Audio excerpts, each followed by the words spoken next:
నమస్తే అండి. Welcome to Shiv motivation channel. Story అండి, లాభమే నష్టమేమీ లేదు. స్టోరీ పేరు అనమాట అండి. ఒక సుందర వనాన్ని కేసరి పాలించేది. కేసరి అంటే అండి సింహము.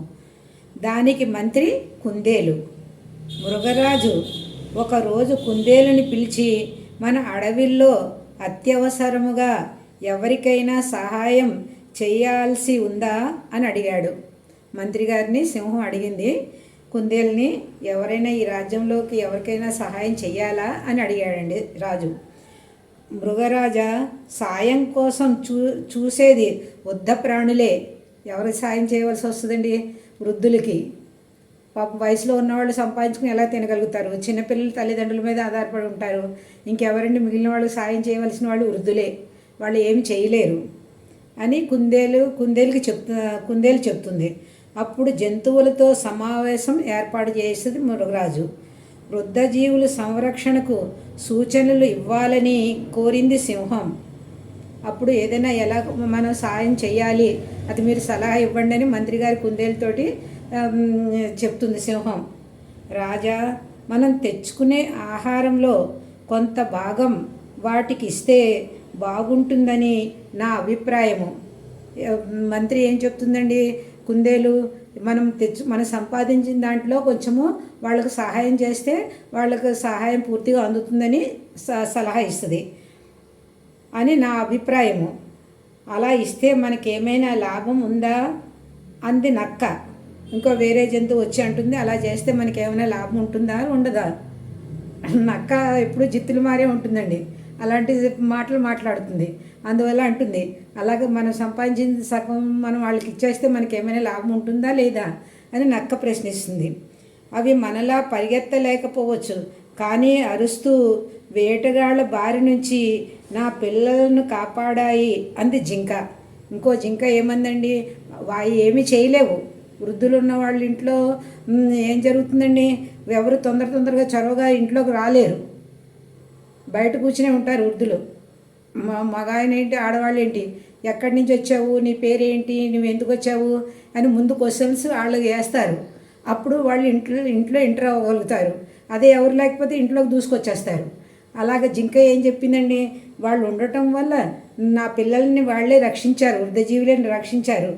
ఎంత వాళ్ళు ఆహారానికి వెళ్ళినప్పుడు ఎవరు రక్షించేవారండి? ఈ వృద్ధులున్న మృగాలు కూర్చొని ఉండేవి, అవి రక్షించేవి జింక పిల్లల్ని. జింక కాపాడాయంది జింక. ఒక కొండముచ్చు నేను ఆహారానికి వెళ్ళినప్పుడు నా పిల్లలను డేగ నుంచి రక్షించింది. ఎలా రక్షించింది చెప్పింది అనమాట అండి. ఇది నాకు కలిగిన ఉపకారం కాదా?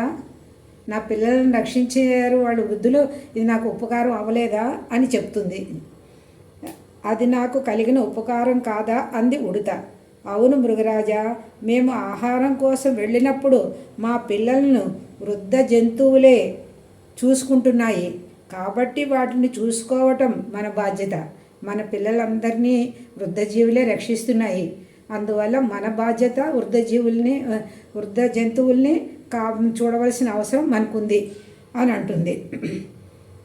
ఎలాంటి జాగ్రత్తలు తీసుకోవాలి, ఇలా అన్ని విషయాలు నేర్పిస్తాను, వాటి వల్ల మనకు లాభమే తప్ప నష్టం లేదు అని ఎవరంటున్నారండి?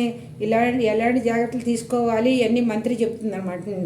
నడవలేని నష్టం లేదు అంది తోడేలు ఏముందండి, దీనివల్ల అంతా మనకి లాభమే కానీ నష్టం ఏమీ లేదని ఇంకో జంతువు తోడేలు అంటుంది.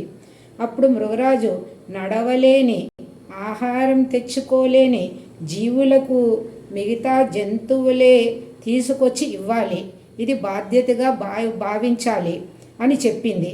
మృగరాజు ఏం చెప్పిందండి, ఎవరైతే జంతువుల్ని తీసుకొచ్చి జీవుల్ని కాపాడుతున్నాయో ఆ జీవుల యొక్క తల్లిదండ్రులే ఆ వృద్ధులను చూసుకోవాల్సిన బాధ్యత ఉందని మృగరాజు ఆజ్ఞ ఇస్తుంది అని చెప్పింది. దానికి నక్క సహా మిగతా జంతువులన్నీ సరే అన్నాయి.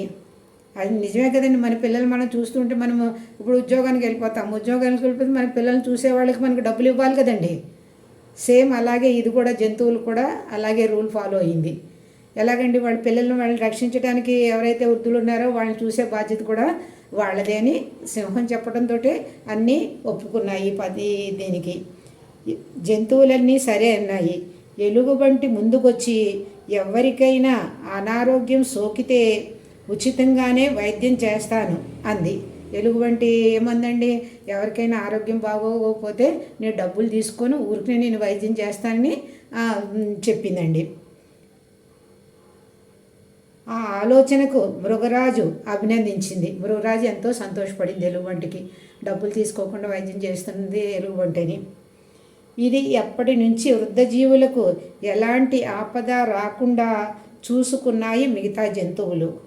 అవేవో చిన్న జీవులకు అనుకోని ఇబ్బందులు ఎదురైనప్పుడు ఎలా ఉండాలో వాటి అనుభవంతో జాగ్రత్తలు చెబుతూ గడపసాగాయి. చూడండి, అందరూ సమూహంగా ఉన్నప్పుడు ఎలా ఉంటుందండి, చాలా ఆనందంగా గడుస్తాయి రోజులు. ఎవరికి వాళ్ళు నాకెందుకులే నేనెందుకు చేయాలి, నేనే ఎందుకు వెళ్ళాలి అలా అనుకున్నప్పుడు ఏమవుతుందండి, కుటుంబాలు చిన్న భిన్నంగా అయిపోతూ ఉంటాయి. అరే ఒకళ్ళు సాయం చేస్తే మంచిది కదా అని ఆలోచన ముందుకు వచ్చి సాయం పడితే అది ఎప్పుడు కూడా ఆ సహాయం ఎప్పుడు కూడా వాళ్ళకే లభిస్తుంది, సాయం చేసిన వాళ్ళకే లభిస్తుంది. సమయం వచ్చినప్పుడు భగవంతుడు వాళ్ళకి తప్పకుండా సాయం చేస్తాడు. అందువల్ల మనకెందుకులే అని అనుకోకూడదు ఏదేని. అందువల్ల జంతువులన్నీ సమూహంగా ఉండి చూడండి, ఒకళ్ళకి ఆరోగ్యం బాగోపోయిన ఎలుగుబంటి చేస్తానంది. వృద్ధులకి వాళ్ళ పిల్లల్ని చూస్తుంటే వృద్ధులకి వాళ్ళ తల్లిదండ్రులు చూసుకుంటామని చెప్పారు. ఎంత సవ్యంగా నడిచిందండి. అలాగే మన కుటుంబాల్లో కూడా మనం కూడా అలాగా నడుచుకుంటే మనకి ఎంతో మేలు జరుగుతుంది. నమస్తే అండి. ఎలా ఉంది చెప్పండి, కామెంట్ రాయండి, షేర్ చేయండి, లైక్ చేయండి, సబ్స్క్రైబ్ అవ్వండి.